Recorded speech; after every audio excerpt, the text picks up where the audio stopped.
Hello everyone and welcome to Multifaced Realms.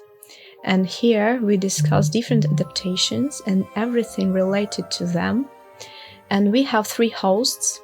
My name is Lina, and my job here is to tell you a little bit more about roots and origins of the famous stories. And my name is Teresa. My personal interest in this podcast is about every adaptation there is. So like from the original stories to the movies or like to the games. Yeah. And my name is Sophie, and I'm here to tell you about the public opinion, how people reacted to the adaptations compared to the original, and if there was any drama or scandal worth your attention. So, today we are going to dive into the story of Sleeping Beauty, how it was changed over the centuries and what versions have become. We'll discuss the 1959 Disney animated movie and the modern adaptation of Maleficent with Angelina Jolie. We'll also look at why audiences have different perceptions of these versions. So, the story is about the king and a queen who celebrated the birth of their daughter, and they invited the fairies to give the baby their blessings. But they forgot to invite one of them, an evil fairy who, out of revenge, predicted that the princess will prick her finger with a needle and die. The last fairy invited mitigated the curse. Instead of dying, the princess will sleep for 100 years and will be awakened by true love's kiss. Upon reaching adulthood, the girl accidentally finds a spinning wheel, ducks, and falls asleep. The whole palace falls asleep with her. After 100 years, she is found by a prince who awakens the princess with a kiss. A wedding brings them together and evil is left in the past. So this is a story that we all know, but originally it was a little bit different with more darkish details. The tale was first recorded by Giambattista Basile in the collection Pentameron, 1634, where it had elements of harsh morality.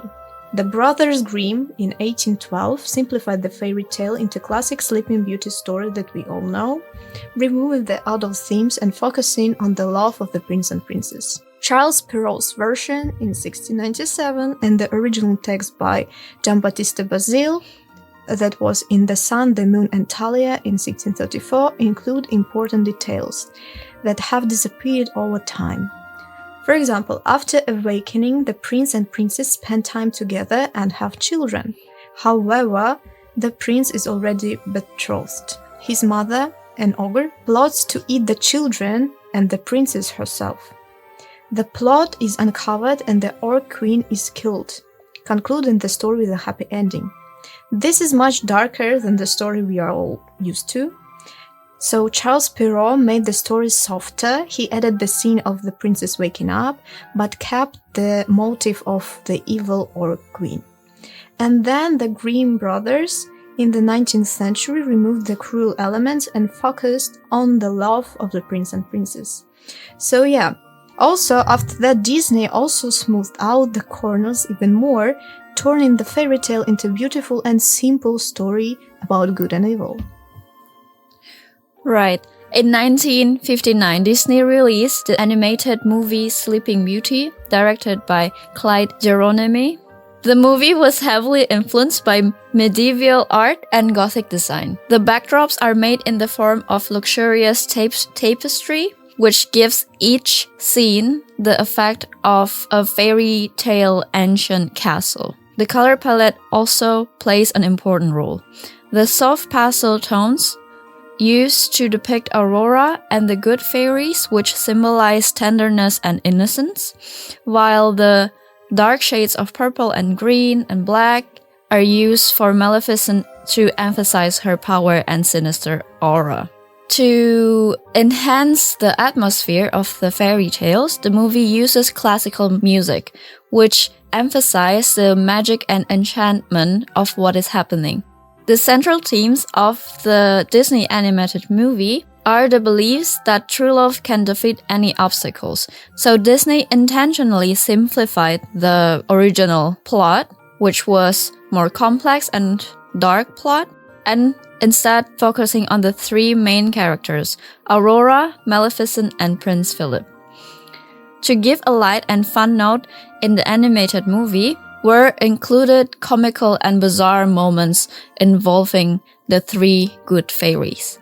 But Maleficent in the animated movie is full-fledged villain, not just a vengeful fairy. She has become an icon among Disney antagonists, especially after her transformation into a dragon. And Prince Philip is shown as a determined and brave hero, as opposed to the passive character he could have been. Aurora in the movie is Disney's most passive character. She doesn't even have many lines. The movie suffers from a slow pace of narration and lack of depth in Aurora's character development. But nevertheless, Sleeping Beauty became one of Disney's most expensive and ambitious projects of the time, leaving a notable mark on the history of animation and fairy tale filmmaking.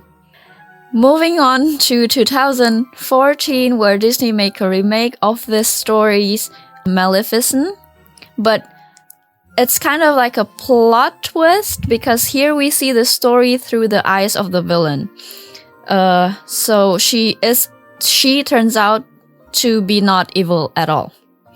This is almost a complete reversal of the classical story. Maleficent here is a victim of betrayal, not just a villain.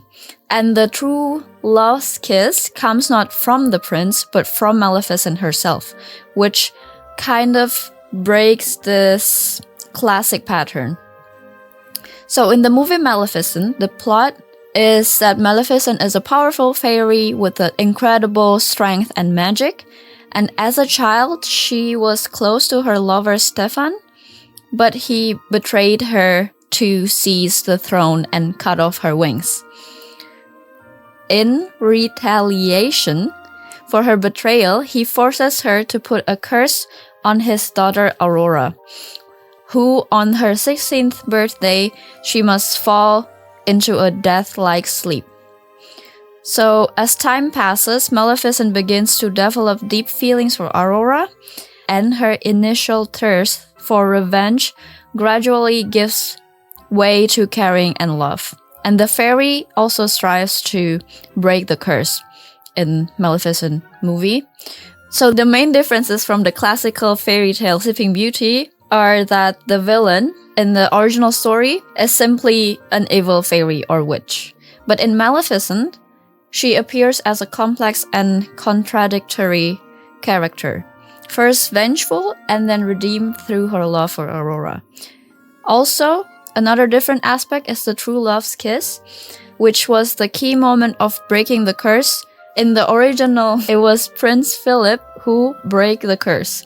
But in Maleficent movie, Maleficent herself kissed Aurora on the forehead, which emphasized the theme of redemption and transformation. So the one who broke the curse was Maleficent herself, not Prince Philip. And then the movie explores themes of betrayal, revenge, and redemption, showing how even a dark heart can be changed by love. The movie Maleficent became the starting point for the further development of the universe, which is confirmed by the appearance of the sequel Maleficent Lord of Evil in 2019, where the themes of diversity and unity are touched upon.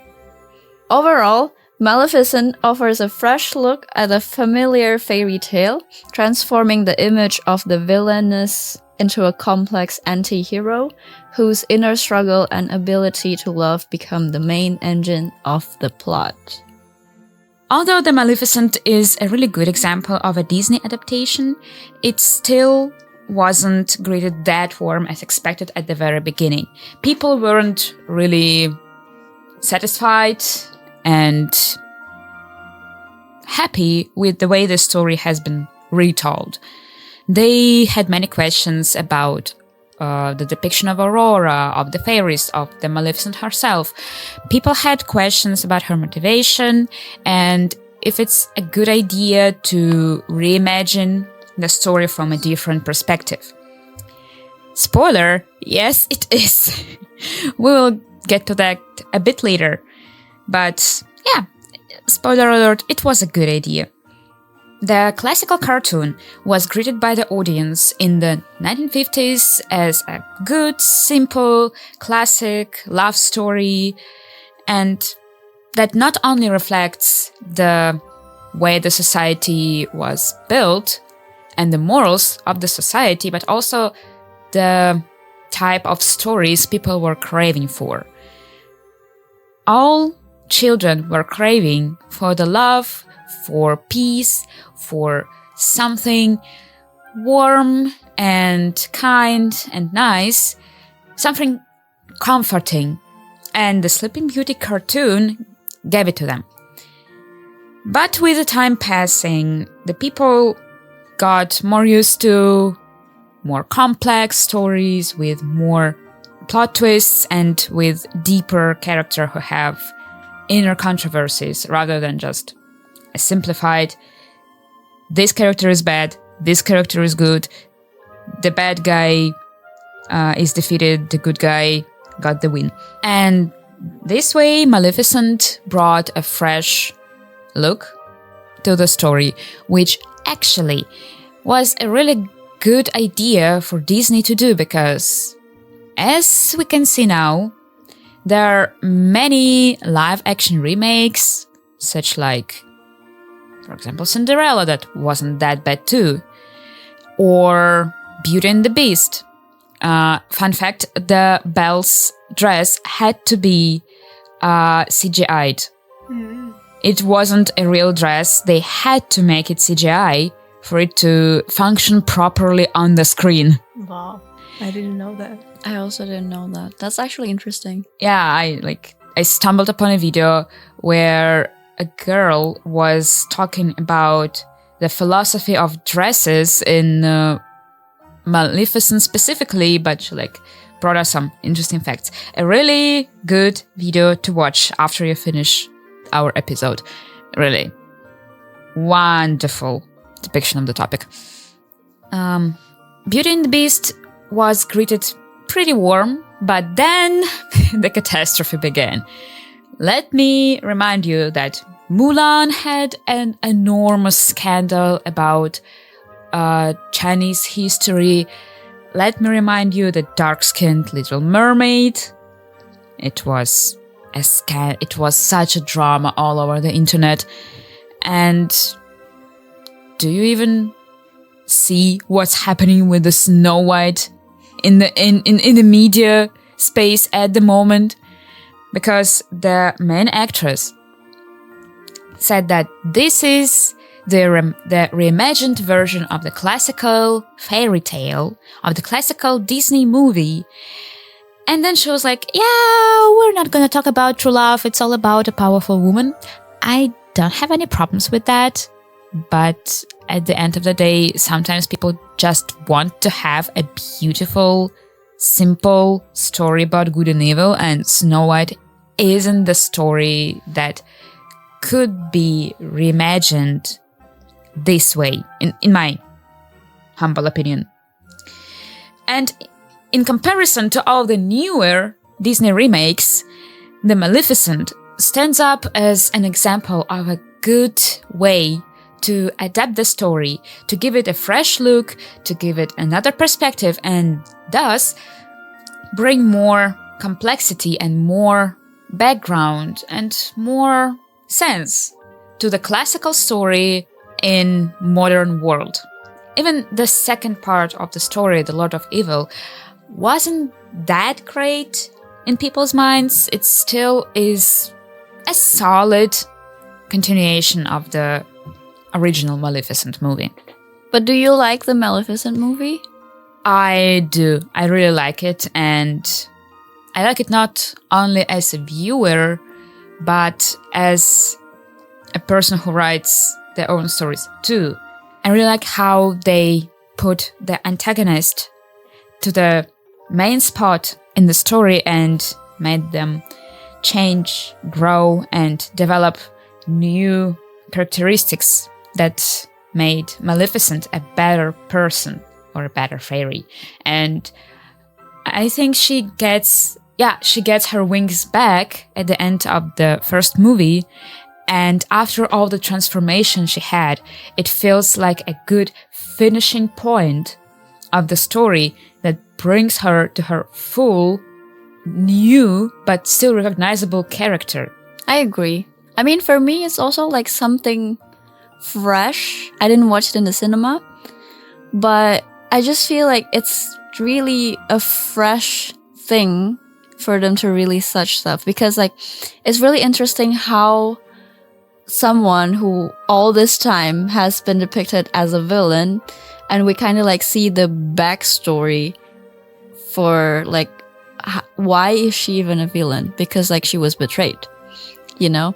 So like it's like, right, like people say villain is not born, they're created.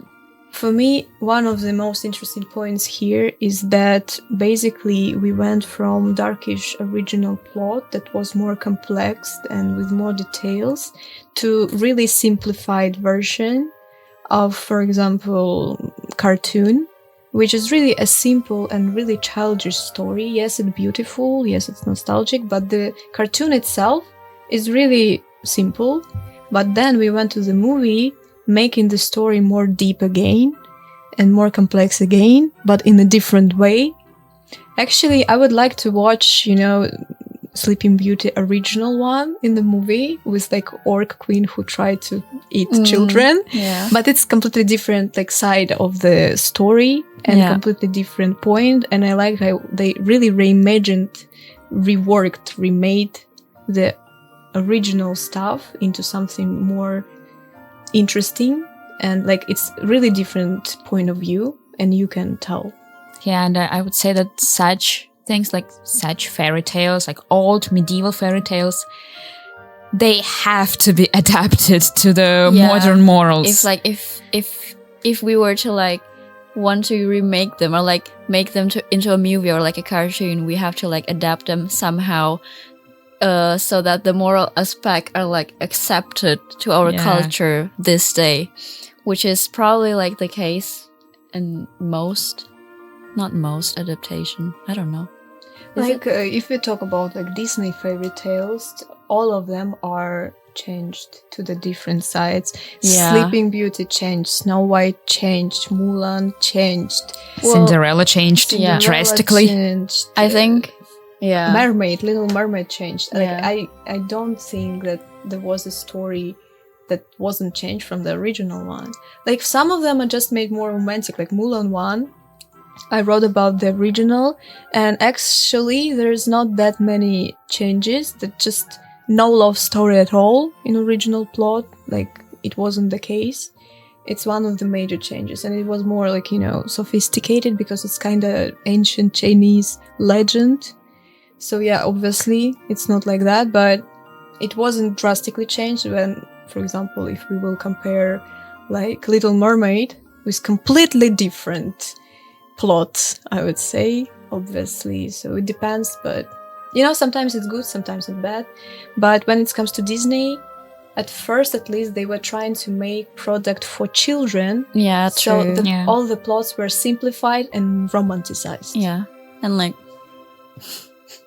and with songs, child-proof. We need to add music. They have to make child-proof stories. Yeah. Yeah. The music is copyrighted. By the way, isn't it interesting that we mostly remember the cartoons and just a bit the live-action adaptations? Just like the best ones that we watched and the bad ones that I think it's because they have this additional role to the main story. Because when we were discussing, for example, Witcher or Harry Potter, the change of the last one, from example, in Harry Potter to game, or like in Witcher to series, was completely new format. And this you just watch here and there, and it's just, just let it be. That's it. And that's why, especially for us, the children who grew up on the cartoons have this first place role. True. Yeah. And I'm not even... I think even creators themselves, creators of the creators of the films, not all of them and not always, but mostly think just about like how to make money from the children who like growing up on these stories, and they not trying to like add something new. Again, like when it was Witcher, we tried to, not we, but like people tried to make story again more popular and to make it to watch, because not all of the people likes to play games, but the story is so good that someone wanted to also to represent it in the like video format. Or with like Hogwarts Legacy is the same. Someone like, let's make a game. It's different format again. And here it's just the same, but another new picture. Yeah, but what I actually meant, isn't it funny that we remember, obviously, the cartoons, but from live adaptations, we remember either the best ones or the worst ones and nothing in between. But I think it's like how psychology works. You always remember the best and the worst. Yeah, you don't remember that makes the sense. medial. You don't remember the medium. Like, they're so bland that they didn't even stuck in our minds. I don't know what's like in between though. Yeah. Like what's live action that's not good or like that's not bad. I mean, I completely forgot that Aladdin exists until like I remembered about Jasmine. Mm-hmm. And also Maleficent 2, like Lord of Evil. That's the second one I also... I also don't remember. Yeah. It's so... I can remember that it's additional, you know? Yeah. I watched it, but it was so like neutral. I also So watched nothing? it, but I don't remember even when or what was it about. I'm just sure that I have watched it, but... Same. Yeah. Ah? I think I've watched it. No, I have watched it, yeah. But like, I don't remember anymore what's in the first part and what's in the second part, you know? I don't remember. I think I remember pretty good the first part, because it's like, you know, the story of Maleficent herself, that how she was like betrayed and stuff. I remember that. But I Googled, and the second story is like a few years after this incident with Aurora. And I don't remember a thing. Like, something was happened, but what? I don't know. I think it's not comes to my letter, it's just mediocre, and you even throughout the history overall, you don't remember mediocre stuff. It's just, you know, it's just there for some point, but even if I will ask you about like, I don't know, tell me a few memories about your childhood, you will remember best one or worst one. I don't think you will be like, okay, I was going to school every day and ate, I don't know, eggs every morning, because like it's... you know, it's usual. Because for our brain, it's when you have this emotional connection to something, it's more important, because it's like survival instinct actually. And so that's why when you see like a bad movie, you had bad mood, and for you it's more important to remember that it's bad than just to remember, oh, you know, like Aladdin. It wasn't like bad, back. but it was, you know. Yeah. That makes sense. To never come back to the bad ones. That makes sense. Or you will die. Like toxic exes. Okay, guys, tell us, what is the Disney live action adaptation you like or dislike? And the reason. Yeah, and the reason. And do you even remember like any mediocre, like something in between this best and worst? Was something stuck in your mind? For what reasons, if so? Let us know in the comments. Thank you very much for joining us today. See you. Bye. Bye.